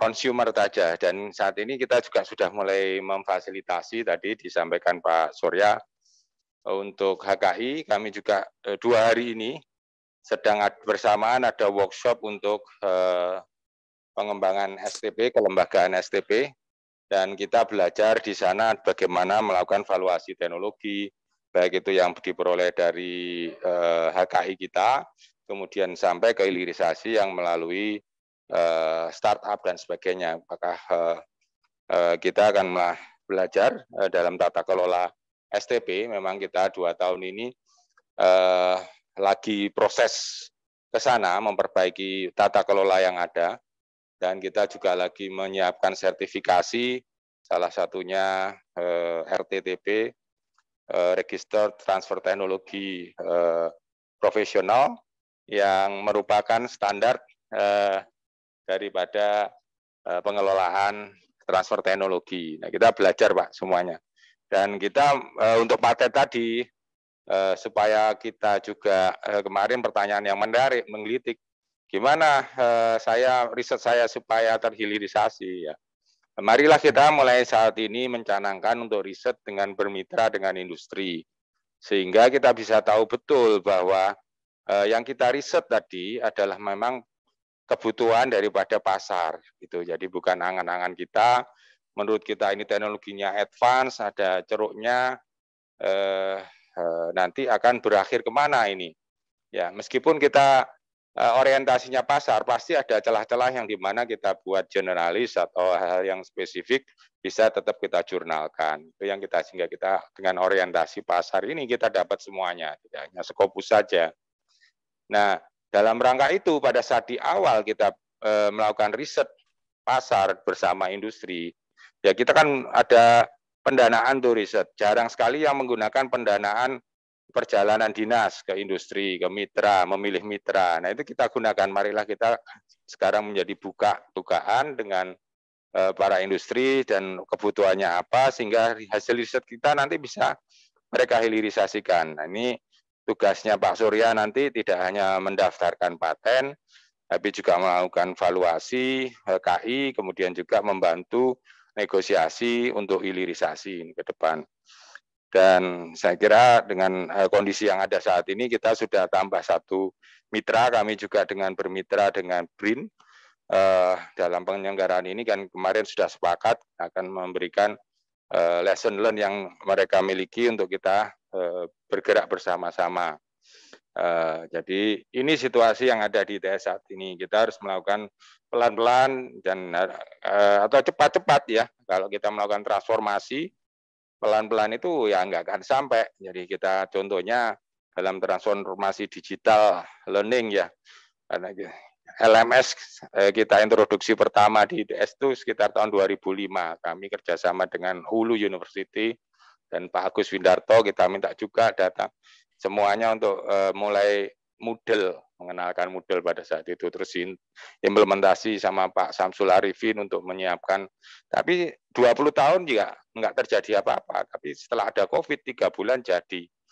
Nah, ini transformasi harus cepat bergerak, kita juga harus mulai bergerak supaya kita bisa menjadi ciri khas lagi. Nama Institut Teknologi ini benar-benar teknologi yang bisa advancing humanity. Ini yang harus kita jadikan misi ke depan. Dan kami siap membantu untuk Bapak Ibu semuanya. Kita bergerak sama-sama, oleh karena itu kita mencoba sekarang mengidentifikasi, mengkurasi mitra-mitra kita, mencoba dengan agen-agen para peneliti, ini adalah agen kita dengan industri, bisa mengkomunikasikan. Dan juga kita mulai berpikir, melihat supply chain dari teknologi yang kita buat itu sendiri. Menata, bersharing, apa sih, kalau kita mau pesan barang A, barang B, ininya di mana, kita bisa saling sharing, sehingga semuanya bisa dapat. Jadi knowledge yang ada di penelitian ini bisa kita share. Dan di level nasional, kami di IDREN juga sedang menyadarkan teman-teman untuk mulai merekam semua data penelitian ya di dalam kontribusi data science. Indonesia paling lemah tidak berkontribusi, kita kalau riset menggunakan dataset dari luar yang sudah membuat data itu orang luar kita pakai, padahal data luar belum tentu cocok dengan data kita. Dan kita menggunakan APBN adalah uang rakyat, kita sudah melakukan eksperimen, punya data, kita simpan, habis dihilang lupa kan eman, padahal itu adalah aset yang luar biasa kalau kita taruh, dikumpulkan data-data eksperimen, raw data, kemudian kita buatkan metadata. Ini kita akan kolaborasikan dengan teman-teman DPTSI lah, bagaimana cara membuat metadata untuk data-data penelitian supaya datanya nanti bisa dipakai orang lain ya, karena kalau riset dana publik kan kita juga harus open kan ya pada kondisi tertentu, tapi pada saat kita dengan industri kita dari awal harus buat perjanjian kerahasiaan, dan data itu memang ada tapi dirahasiakan dan ada di dalam kotak rahasia kita, dan itu kita harus komit juga. Ini yang terjadi pada beberapa penelitian yang harus kita hormati. Jadi kami untuk GESI 2 kita sudah mulai dengan NDA sebelum penelitian dengan mitra, misalnya waktu itu WIMA, dan kita semua data itu ada rahasia, jadi kita harus menyiapkan anggota tim yang komit untuk menjaga kerahasiaan tersebut. Nah, ini hal-hal yang mungkin mulai kita harus tata kembali adalah semua penataan hasil riset yang ada, mana yang kita ambil sebagai data publik kalau memang itu bisa dibuka, bisa di-share sebagai knowledge. Kalau kita sudah publikasi ke Scopus itu kan berarti datanya terbuka seharusnya ya. Kan itu menjadi milik domain publik ya. Tapi kalau kita N-nya adalah paten tertentu dan itu adalah ada teknologi yang kita pegang di situ, nanti akan kita transferkan pada saat ada orang yang berminat atau industri yang berminat di situ untuk mengkomersialisasi. Saya kira itu kita berusaha untuk menyamakan visi ke depan dalam inovasi ini. Kalau riset ini adalah kita memanfaatkan rupiah menjadi suatu knowledge, kalau kita inovasi kita balik, jadi knowledge-nya kita ubah menjadi rupiah. Jadi ini kita harus membuat cycle ini di ITS ke depan. Terima kasih. Wassalamualaikum warahmatullahi wabarakatuh. Waalaikumsalam. Terima kasih Pak Ahmad Afandi, Direktur DKST. Jadi mungkin satu kalimat bagaimana riset kita semakin membumi, dapat dimanfaatkan oleh masyarakat. Baik, terima kasih Pak Ahmad Afandi.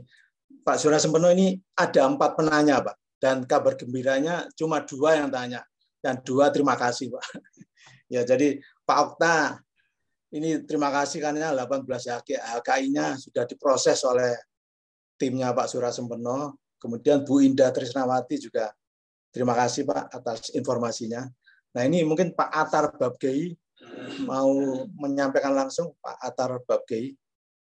Ya Pak, selamat pagi menuju siang Pak Surya, Pak Bambang, dan Bapak Ibu yang lain. Ya, singkat saja Pak, sebenarnya teknis sekali ini mengenai pembayaran. Saya ingat waktu awal tahun ini pembayarannya masih bisa dikatakan langsung ya Pak ya, tunai, terus kemudian nanti mendapat bukti dari kantor TTU. Nah kemudian per September ini waktu kami mengajukan, itu sekarang sudah melalui virtual account. Nah, yang untuk virtual account ini kebetulan kami kemarin mengajukan 1 paten dan 2 HKI, dan kebetulan itu berbeda skim penelitiannya. Ada yang penelitian ITS, ada yang penelitian dari pusat. Nah, kemudian kemarin diminta untuk mentransfer langsung untuk 3 kekayaan intelektual itu. Nah, sekarang pada saat sudah di akhir tahun, mau laporan penelitian. Nah, ini ada agak kebingungan, Pak. Kira-kira bukti pembayarannya atau ada bukti terimanya dari ITS seperti apa? Kira-kira itu, Pak, pertanyaan dari kami. Terima kasih. Ya. Terima kasih, Pak Atar. Saya menanggapi dulu yang ini ya, Bu Trisna, mungkin barangkali untuk menjawab juga pertanyaan dari teman-teman yang lain. Kan pertanyaannya kira-kira begini, ada beberapa penanya yang mengatakan ini sebaiknya HKI yang apa begitu ya? Apakah ini hak cipta, apakah paten, apakah desain industri? Nah, mudah-mudahan di tanggal berapa tadi? Tanggal 3 ya. Tanggal berapa tadi kok lupa saya malah. Nah, itu nanti ada acara HKI yang ada dari narasumber dari DJKI. Namun saya juga ikut di dalamnya dalam satu sesi. Nah, mungkin di situ saya akan coba terangkan, mudah-mudahan ada kaitannya dengan untuk menjawab pertanyaan seperti itu. Sangat sederhana sebetulnya. Jadi ada beberapa yang kita bisa jadikan patokan untuk apakah sesuatu KI itu lebih baik cipta, desain industri, ataukah paten gitu kira-kira. Itu jadi Bapak Ibu sekalian bisa ikut ya. Nanti insya Allah ada flyer yang beredar yang diselenggarakan oleh teknologi informasi atau informatika ya, saya lupa. Nah, itu Bapak Ibu silakan ikut ya. Oke. Kemudian menjawab pertanyaan dari Pak Atar. Ini memang ada beberapa perubahan kan ya Bapak Ibu sekalian. Pertama dulu titip cash, titip tunai, terus kemudian ada VA dan sebagainya. Begini, pada prinsipnya adalah kami mengeluarkan tanda terima ya, tanda terima. Itu tanda terima sifatnya sementara sih. Kemudian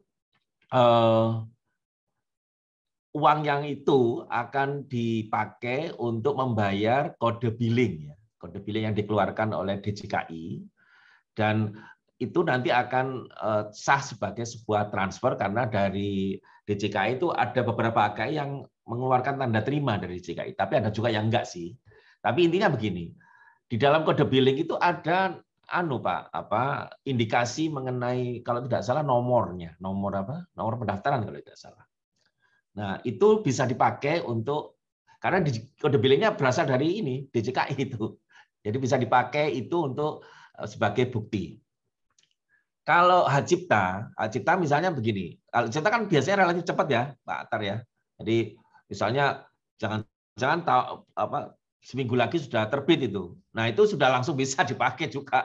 Jadi sudah langsung sekalian dengan sertifikatnya. Kalau itu kan sudah tidak ada keraguan kan Pak. Ini sudah dipakai bayar dan sudah terbit sertifikatnya. Sudah pasti itu, sudah tidak masalah. Tapi kalau misalnya kan belum terbit Pak. Kalau mau sekalian ya coba kunjungi ke PDKI ya, Pak, Pangkalan Data KI Intelektual. Di situ ada nomornya nih. Nah, di situ kan ada prosesnya. Di screenshot aja Pak. Jadi bukti kita itu mulai dari kita membayar sampai proses ini sampai di DJKI itu bisa disajikan dalam satu rangkaian dan mudah-mudahan itu bisa dipakai sebagai pertanggungjawaban. Sudah mentok itu Pak, sampai di sana kan apalagi Pak, sudah dari sana keluarnya itu apalagi nggak ada ya sudah selesai, maksudnya begitu kira-kira. Jadi ya itu yang kita bisa lakukan Pak. Mudah-mudahan bisa. Insya Allah tidak ada masalah kayaknya kalau sudah sampai di situ ya. Jadi selama nomornya bisa dikaitkan terus itu mestinya tidak masalah. Gitu kira-kira Pak Atar. Insya Allah tidak ada masalah sih. Ya Pak. Jadi ini titip pertanyaan dari ini keuangannya. Soalnya saya melampirkannya bukti transfer ke VA ITS itu aja. Ya, jadi kan ada nomornya Pak itu, Pak. Nomornya ada di kami sekarang. Saya sudah menyambungkan akun kekayaan intelektual itu dengan akun saya, yang itu dia akun saya sebagai pejabat, Pak ya. Itu ada reply dari JK itu adalah biasanya kalau beberapa HK itu punya bukti pembayaran, Pak. Tapi kalau tidak salah hanya paten mungkin yang ada bukti pembayaran. Tapi kalau yang lain itu mungkin ya kode billing itu aja. Kalau paten ada anunya Pak, bukti pembayaran PDF. Oh iya. Iya, tapi kalau yang HKI hak cipta kayaknya kode billing aja. Kode billingnya tapi kan ada ininya, nomornya itu. Kalau tidak salah. Dan itu bisa disambungkan, dilingkan gitu. Oke, gitu Ya. jawaban saya. Ya itu PDKI juga bisa Pak. Nanti kan dilihat di PDKI nanti statusnya kayak apa, bisa di screenshot. Ya, baik, terima kasih Pak Surya atas jawabannya. Terima kasih kembali. Baik, semoga puas Pak Atarbab. Jadi kalau penelitian kita dulu SPJ-nya isinya kwitansi Pak Surya ya. Tapi sekarang isinya Tokopedia. Kemudian bukti transfer sekaligus invoice-nya Pak. Itu Iya. memang sekarang kita sering beli online Pak, jadi lebih praktis ya. Komponen-komponen elektronik itu. Iya, Pak. Ya. Nah, ini ada yang dari Bulea Pak. Jadi mohon maaf, apakah ada sarana konsultasi untuk membantu menentukan sebaiknya di-HKI-kan bagian apanya, Pak? Terkadang agak bingung. Ini mungkin teman-teman interior ini mau meng-HKI-kan desain interior, Pak. Jadi atapnya atau dindingnya atau lantainya atau kursinya ini mungkin ada, atau Bu Elia mau berbicara langsung, monggo. Atau itu aja.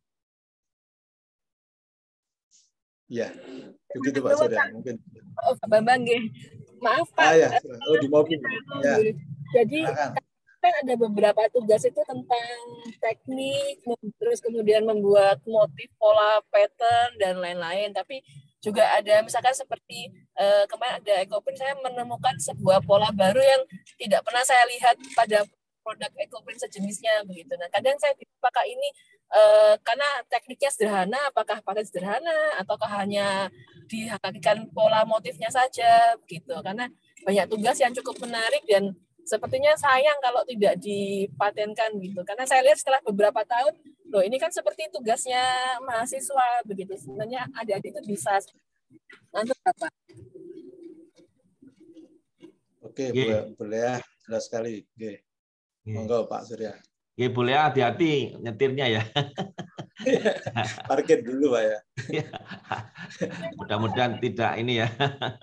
Baik, begini Pak, Bapak Ibu sekalian, Bu Lea khususnya ya. Untuk paten tidak semua bisa dipatenkan. Tidak semua bisa dipatenkan. Memang paten biasanya paling sulit, paling tinggi tingkatannya karena paten seperti halnya publikasi ya. Itu harus ada kebaruan, ada suatu novelty. Jadi ada suatu cara baru atau novelty atau kebaruan itu akan merupakan solusi atas sebuah masalah tertentu. Solusinya biasanya technical sifatnya, technical ya. Di solusi teknis dari sebuah masalah tertentu. Dan itu ada kebaruan. Dan sifatnya itu tidak mudah, artinya tidak misalnya kalau seperti tadi invensi tadi itu sebenarnya bukan suatu yang invensi, bukan suatu paten karena orang pasti bisa memikirkan. Nah, kalau kebaruannya itu suatu yang saya nggak bisa mikir sampai sejauh itu ya. Nah, itu biasanya peluang dipatenkan besar. Jadi sesuatu yang merupakan keahlian tapi memang tidak sangat rumit sih, tidak sangat rumit. Bisa jadi itu sangat sederhana tetapi orang tidak akan segera langsung bisa memikirkan. Ya, misalnya begini, contoh ya, saya nggak ada barangnya, kemarin padahal ada itu gambar. Jadi misalnya begini, saya menginvensikan sebuah sendok, yang sendoknya itu di sendoknya itu ada kipas angin, ya, kipas angin. Buat apa? Supaya kalau saya mau makan soto yang panas, itu saya tidak perlu lagi mengambil kipas angin karena sendoknya sendiri sudah ada kipas anginnya. Nah itu ternyata bukan paten.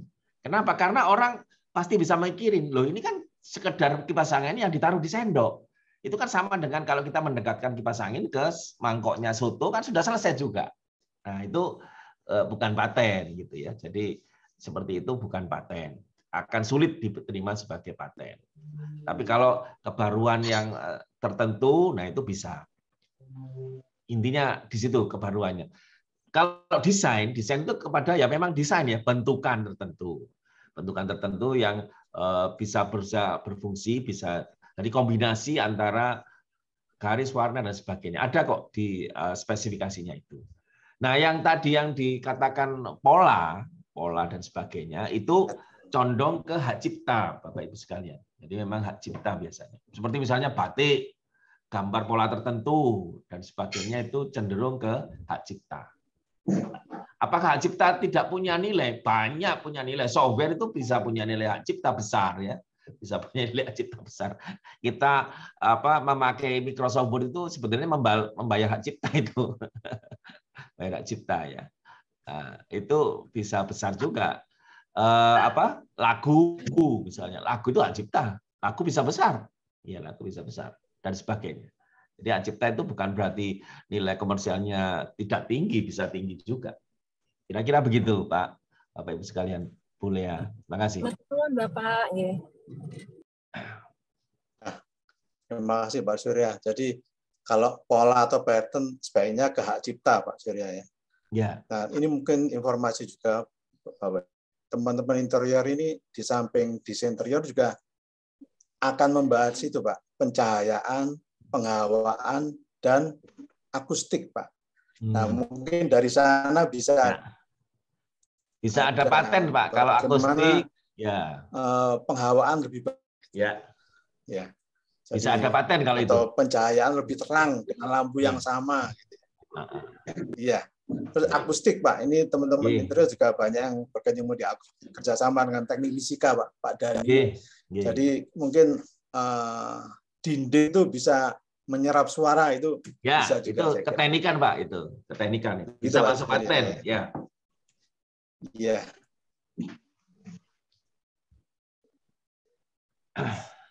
Ya. Oke. Baik, Bapak Ibu sekalian, mungkin masih ada yang ditanyakan. Ini Pak Surya masih siap ini kayaknya.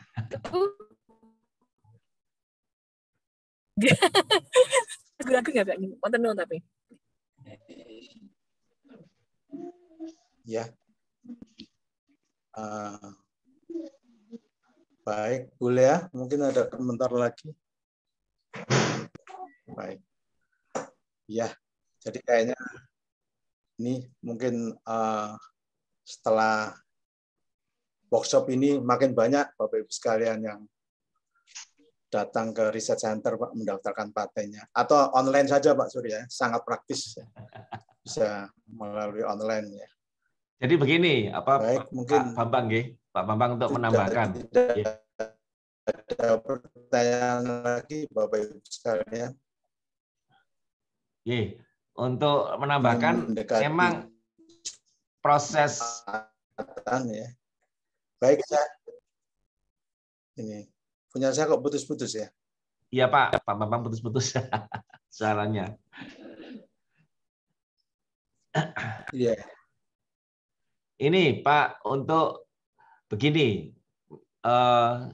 dalam supaya praktis ya, supaya bisa efisien, efektif, memang bisa menggunakan WA tadi sudah ada, bisa juga menggunakan email.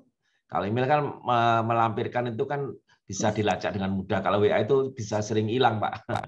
Karena WA bisa tergulung gitu dan sebagainya. Kalau email kan kita bisa lihat bersama-sama, kami membuka email itu secara bersama-sama. Nah, namun begini, dalam legalitas dokumen saat ini sepertinya kami masih, kita DJKI juga masih menggunakan basis tanda tangan basah, ya. Jadi basisnya masih tanda tangan basah. Artinya begini, kalau misalnya ada suatu persoalan nanti, persoalan hukum nanti, maka tanda tangan basah, dokumen basah itulah yang menjadi bukti otentik dari misalnya permohonan Bapak Ibu sekalian, yang ada meterai, kemudian ada tanda tangan yang di atas meterai itu. Kalau misalnya ini diajukan tahun sekian, nah misalnya kan tercatat tercetak di situ dan ada bukti otentik berupa tanda tangan basah di atas kertas. Nah, itu yang masih menjadi pegangan kita, masih menjadi dokumen legal ya. Bahwa kemudian itu didigitalkan, ya, kemudian diproses secara digital, ya. Namun bila suatu saat nanti diperlukan, itu mungkin akan menjadi pegangan legal. Maka Bapak Ibu sekalian masih tetap ada proses dengan meterai dan tanda tangan basah.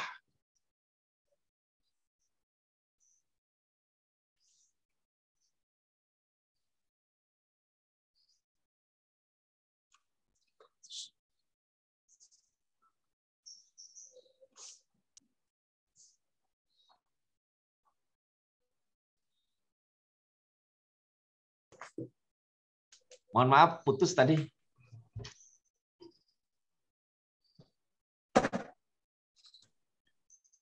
Suara saya terdengar tadi, Kak? Ada yang putus ya? Baik, Bapak Ibu sekalian. Jadi kayaknya waktu sudah semakin mendekati yang ditentukan. Dan terima kasih Pak Surya Sumpeno telah menyampaikan materi dengan baik. Dan kami kembalikan ke Pak Lalu, Muhammad Jailani. Terima kasih, Pak. Terima kasih banyak Pak Suryo dan Pak Bambang ya.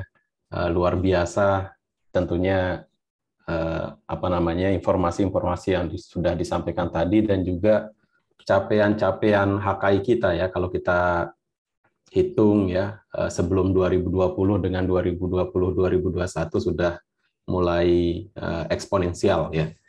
Ada satu saran Pak Suryo, ini kayaknya keren banget ya. Jadi bahwa karena memang akan makin banyak produk, akan makin banyak layanan dan sebagainya yang memerlukan perlindungan kekayaan intelektual gitu ya. Ada saran supaya Pak Suryo menambah pasukan ya. Nanti kita bantu ya, kita bantu kalau perlu rame-rame meminta ke pimpinan untuk menambah pasukan, mengingat penting dan vitalnya layanan ini. Jadi tidak sekedar mengurus, tapi juga mungkin juga yang paling banyak diperlukan oleh rekan-rekan kita itu adalah layanan konsultasi ya, semacam ya pendampingan langsung, karena dengan tambahan layanan konsultasi, pendampingan dan sebagainya, kesalahan-kesalahan yang tadinya mungkin bisa saja terjadi itu bisa sejak awal bisa diselesaikan ya, bisa diatasi. Baik, Bapak Ibu semua, karena sudah jam 11 dan Bapak Ibu semua banyak sekali acara nih hari Jumat, banyak yang siap-siap untuk raker dan sebagainya. Kami ucapkan terima kasih banyak atas kehadiran Bapak Ibu pada acara-acara kita LKMR selama 1 bulan terakhir ini. Kami mohon maaf atas nama panitia jika masih banyak kekurangan ya, kesalahan di sana-sini. Insya Allah tahun depan kita akan melanjutkan lagi LKMR kita dengan format yang tentunya berbeda ya, lanjutan dari LKMR kita di tahun 2021 ini.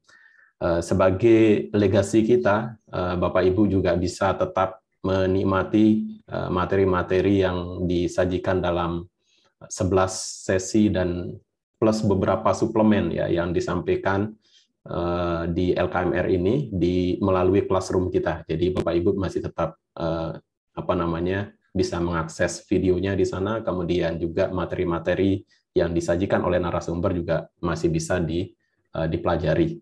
Dan tentunya nanti di tahun depan kita akan mulai makin detail ya, pendekatan-pendekatan kita mungkin akan kita fokus ke klinik, dan Pak Direktur juga udah akan merencanakan kami akan banyak sekali turun tahun depan ke fakultas-fakultas ya, tidak istilahnya satu ITS seperti ini, tetapi kita akan turun membantu Bapak Ibu di level yang lebih kecil. Baik, karena sudah jam 11, saya mohon maaf karena harus mengakhiri pertemuan kita.